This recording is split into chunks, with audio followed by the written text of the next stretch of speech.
Hi, folks. I'm Hector Garcia. I'm a CPA, and I've been posting a lot of videos about the PPP, the Paycheck Protection Program.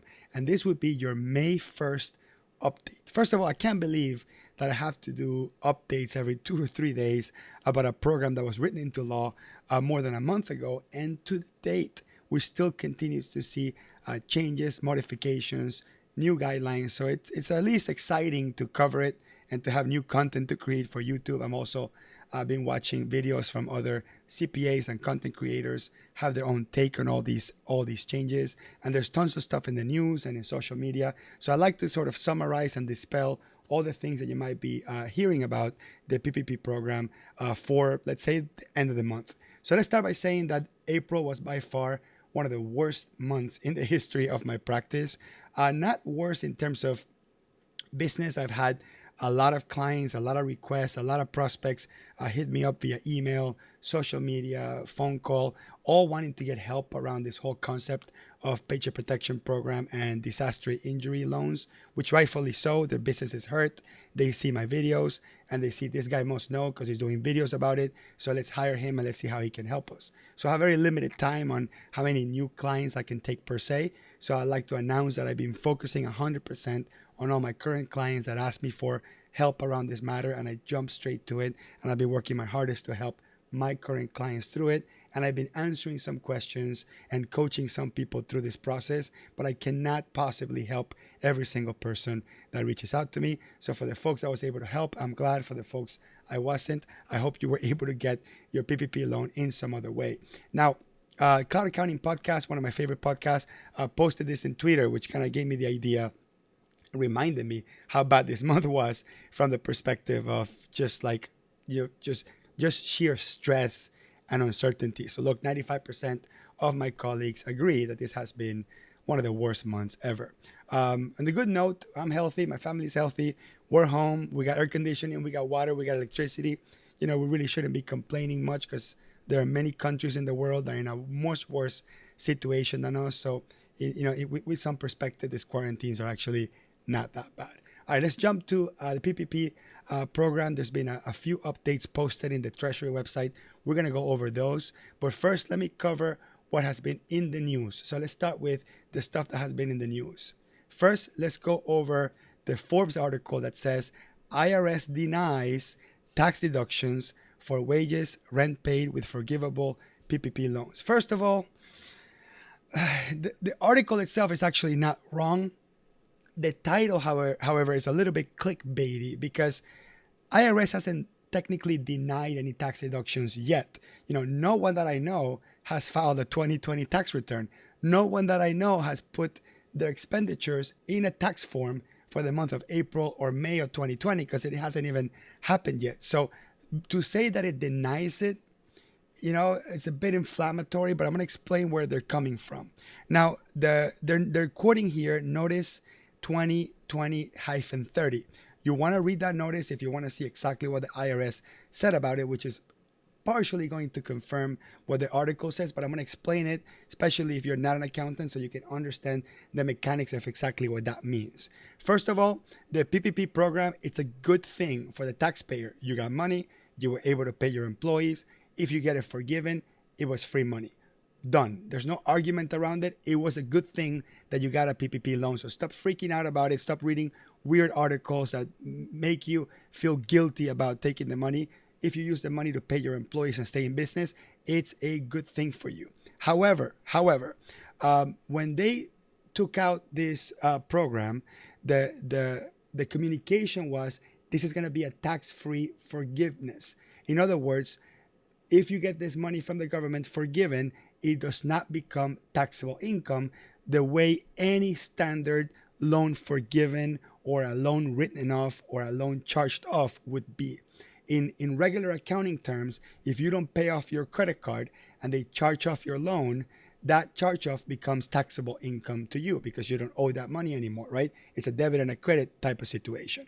But with the PPP, the forgiveness of the loan is not taxable income, or as they call it, is a tax-free grant. Now, the problem with this, or the challenge with that, is that really it's sort of half true. Let's read just this piece. Specifically, this notice clarifies that no deduction is allowed under the Internal Revenue Code. They probably missed the code there. For an expense that is otherwise deductible if the payment of the expense results in forgiveness of a covered loan for pursuant to Section 1106 of the Coronavirus Relief. That's talking about the Paycheck Protection Program and its forgiveness. What it means is the payroll that you paid, the rent that you paid, and the utilities you paid, which you packaged up and used in order to prove that you used the program correctly, which will result in a forgiven loan, that those amounts will not be deductible. In other words, this tax-free income you received gets rid of a potential tax deduction, which reduces your taxable income, and the end, it's a net effect of zero. So there's no detrimental, there's no actual detrimental treatment that the PPP loan will have for you, but it will also not be a tax advantage. So let's clarify that. So the article itself is not lying, but I think the average person that maybe is not a tax professional doesn't really understand exactly what that means. And they're saying, oh yeah, the PPP loan is bad. The IRS is going to work against you if you get the PPP loan. So I wanted to make sure that's clarified, to just make sure that there's no confusion around that. Now let's play a clip from CNBC where they interview Secretary Mnuchin, and there's a lot of meat in the video itself. So I'm going to play a couple of minutes of it, and then I'm going to add some comments. For more on this right now, let's welcome Treasury Secretary Stephen Mnuchin. And Mr. Secretary, thank you for joining us today. Good morning. It's good to be with you. It's good to talk to you. You know, I was hoping we could start with a little bit of a dive into how you see this program, what's happened. There has been a lot of outrage out there as people found out that some big companies had applied, things like Ruth Chris Steakhouse, Shake Shack, AutoNation, some of their car dealers getting money in this program. And there have been some reports in the media about big banks putting those big customers first in line ahead of small businesses. I know that you've come out and said that this is really intended for small businesses that don't have access to the public markets. But I just wondered if you've had a change in your thinking on how this should be used as this whole situation evolved, as the markets kind of firmed up a bit, or if this was something that you thought from the very get-go and you think some of these big companies and big banks are in the wrong and we're bad actors in this situation. How did this evolve? Well, let me first say, I really think the program has been an incredible success. It's impacted over 30 million workers so far, and by the time we get through this funding, I think it will have impacted over 60 million workers, which, as I've said before, is about half the private workforce supporting small businesses. Okay, let me pause that.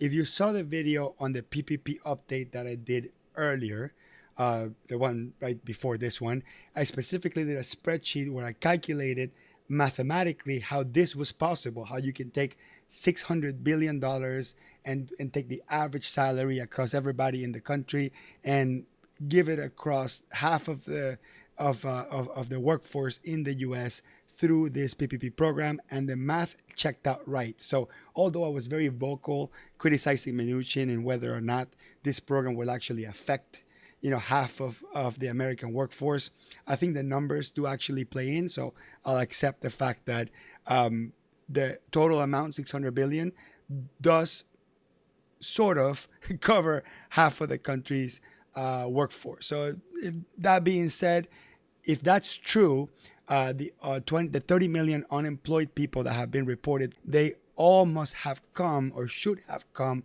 from large businesses, not small businesses. Because if this program is truly effective, there would be zero or very little unemployment from small business. The reality doesn't show that.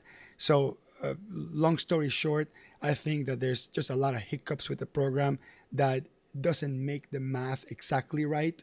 I'm actually doubting that Mnuchin is coming up with those numbers using hard statistics.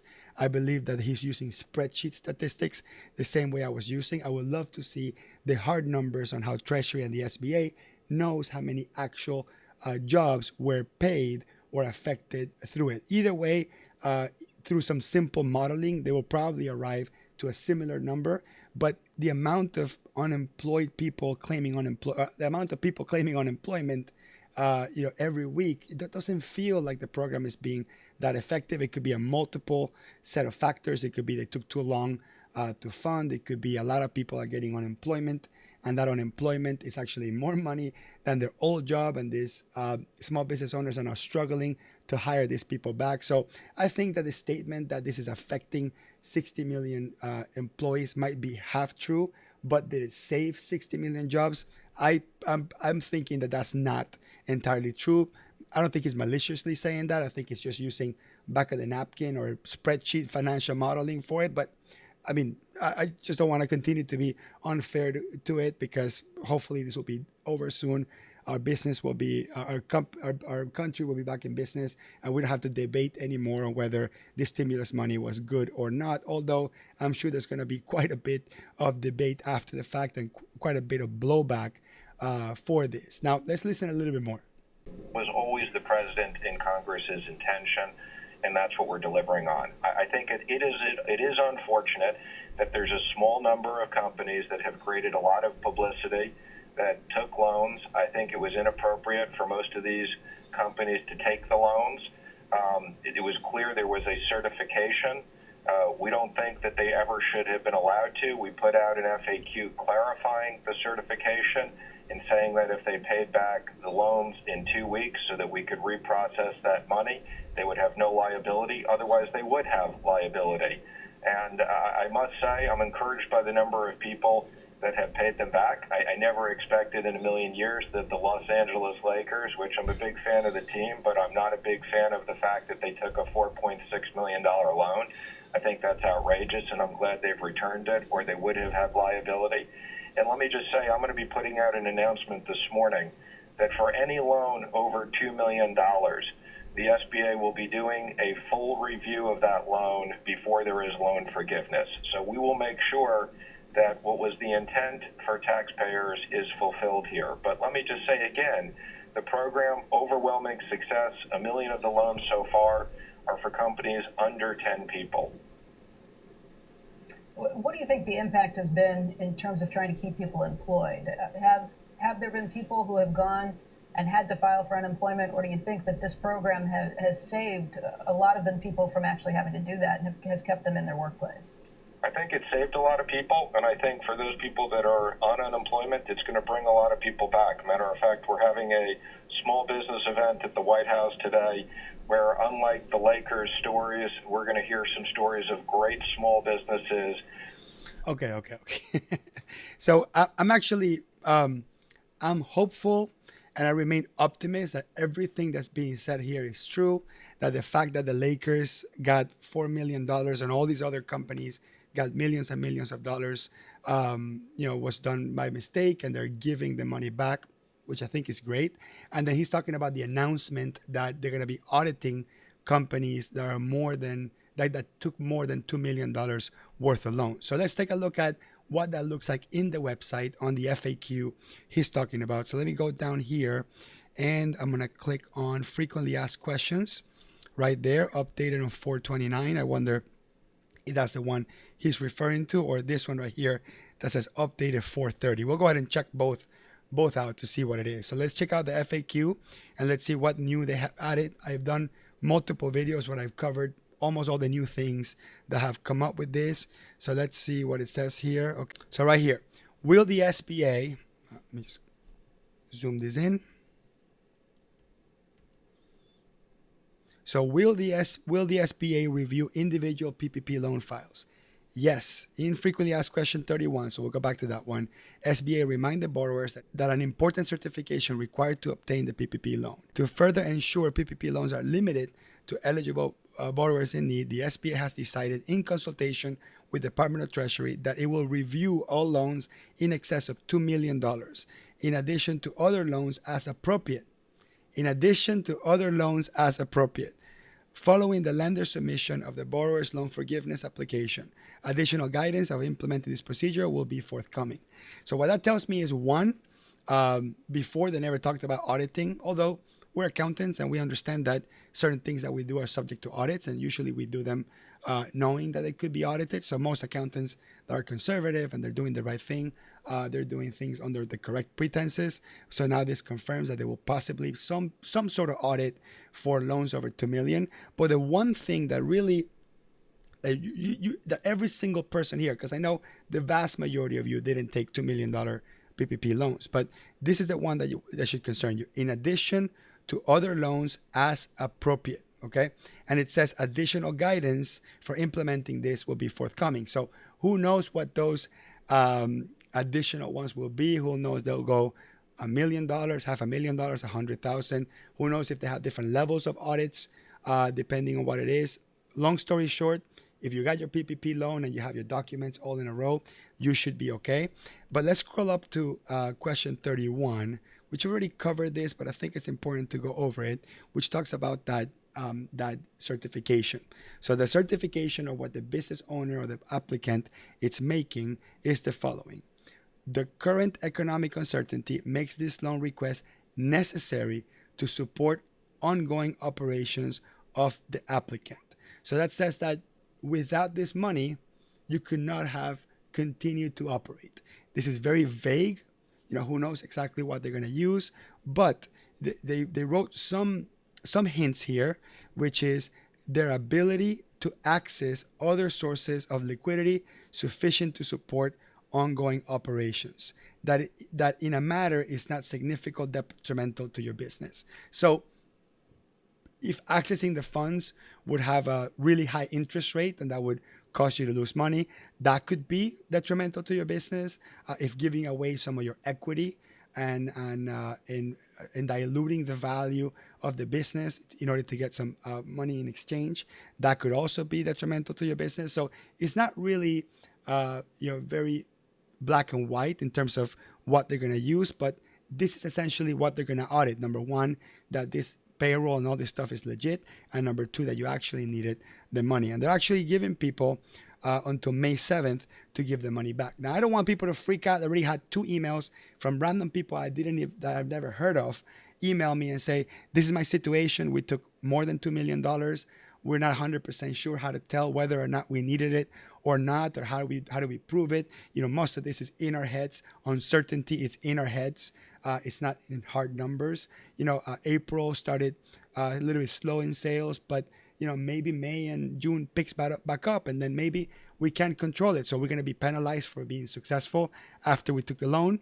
This stuff is going to be looked at with a magnifying glass, and I'm not 100% sure what the process will look like. I can only speculate, right? So this is my advice to you: is keep all your documents well put, keep your bookkeeping well put, regardless of your loan type. Keep everything organized and be able to prove to them that you really didn't have access to getting all those funds. I would say one simple thing would be, if you happen to have, let's say, $1 million in the bank account and you received, let's say, $100,000 loan for PPP, they're going to say, you know what, you had $1 million.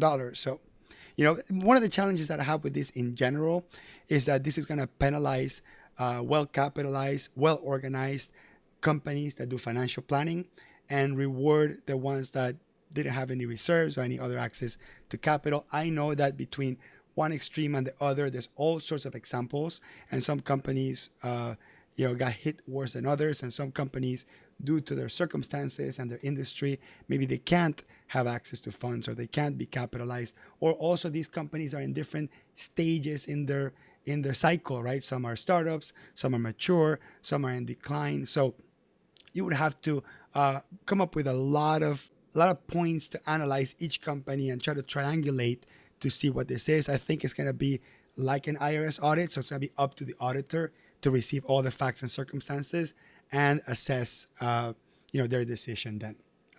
I really don't know, and please don't email me asking me, how exactly will they know? I don't know, right? So I'm making it public in this video that I don't know, but I can tell you more or less what I think. The other thing worth looking at is here under the interim final rule for corporate groups, non-banks and non-insured depository lenders, updated in 4/30. I want to click on that. And there was an interesting thing about $20 million. I'm going to bring that up for a second here. Let me zoom this in so you can see it. So it says, can a single corporate group receive unlimited PPP loans? So this is, let's say, a conglomerate of multiple smaller companies that are all owned under, let's say, a big company. and there was a lot of those, right? And can they get unlimited funds? So it says no. To preserve the limited resources, you shall not receive more than $20 million. But the reality is that several corporate groups got $20 million. I hope no one got more than 20 million. For sure, anyone that got more than 20 million will probably have to give some of that back, or they should think really, really swiftly about giving that money back, because it says it right here that it should be no more than $20 million per corporate group. So I hope there isn't that many of these, right? Because that basically breaks the spirit, exactly as Mnuchin said, the spirit of the loan, which is to help small businesses. But this is what happens, right? If you don't have, hard rules in place, if you send $6 billion to the market, allow banks to administer it, have very little guidance, don't allow accountants to charge their clients to put these things together quickly, so they have to do it, let's say, half-assed, or do it in a hurry. So this is what happens, right? So if the program itself, again, I don't think the intention was to build it with flaws, and their intention wasn't to have so much potential fraud. Let me just show you something here real quick. Articles here. Check this out. Justice Department. Let's zoom this in. This came out yesterday, April 30th. And the title says, Justice Department sees early fraud signs in SBA loan flurry. There are some hints of potential fraud just because of the velocity in which the money moved, and all the flaws that I described earlier of the program itself. So we're going to hear more and more. They haven't really announced specifically, what companies did the fraud or how the fraud happened, but it looks like, and I think it's just very interesting that it is the Justice Department, that it is our executive branch is actually publishing this, because at the first I thought that the government was going to sort of cover this up. So if there's going to be fraud, let's hide it so it doesn't look like they messed up. But hopefully this becomes transparent like this, and we get to know where fraud happened and how fraud happened. So if, as a government, we decide to do some crazy program like this again, we can learn our lesson from it, and not try to distribute $600 billion in less than 30 days with very little planning in place. So anyway, that was your PPP loan update. I would love to know what you think. Put in the comments below. Do you agree, disagree with me? What else you think is going to happen? I hope not to do any more of these videos, because I want this whole PPP thing to be over. The whole forgiveness portion is probably going to be the last video that I do. There isn't enough guidelines in place to talk about forgiveness. Now with this whole concept that the expenses are not deductible, this is going to add a whole slew, a new flavor to my tax practice. Next tax year is going to be a nightmare trying to put all these things together. And if you don't have an accountant, I think you should consider hiring a competent one, because this is going to get really, really tricky tax-wise. So you want to make sure that you don't get penalized for not taking advantage of all the deductions and credits, and making sure that things are accounted for correctly. So anyway, I hope you enjoyed that, and I'll see you on the next one.